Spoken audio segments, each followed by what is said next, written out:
blasted her away there with her tier 2 minigun. I love that little layer. You know, the game has added just layers upon layers of new mechanics, like far more than I would have expected from the sequel. Yes, it's iterative in many ways, and it keeps to many of the core mechanics of XCOM Enemy Unknown. It's still got the 2-stage movement system, it still has the same kind of cover system and all that kind of thing, but it's added so much more on top of that. More abilities, more weapon types, more equipment, customizable weapons. If I've got any problem with the customizable weapon system, it's just kind of how random it is. I mean, it's basically random for the most part. So you can get something really, really powerful early on, or you can just get absolutely nothing.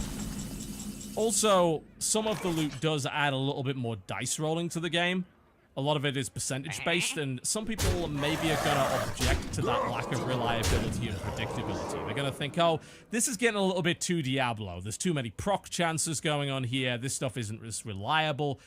I personally, while understanding that point of view, find that weapon customization really exciting. And I'm constantly on the lookout for enemies dropping random loot, and I'm excited to equip new stuff and to see what happens. In fact, some of the items have actually done a good job of reducing some of the variants. For instance, the stock is a great addition. The stock, and there are various versions of it that are upgraded, allows you to do damage even if you miss. So it takes away some of that variance. Like, say an enemy's on 1 HP and I desperately need to kill him, otherwise he's going to shoot one of my squad mates next turn. Well, I can guarantee a kill if I have a stock on my weapon. So it's taking away some of the random nature of the game.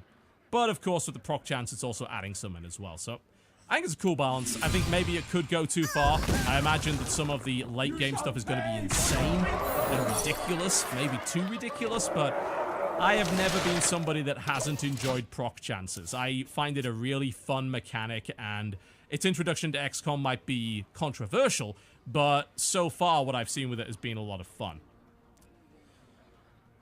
If I sound excited about XCOM, it's because I'm excited about XCOM. XCOM 2 has added so much and has refined a lot of the problems that I had with the existing game. Not all of them. I will happily admit that. There are some things that exist within XCOM that I didn't like that are still there.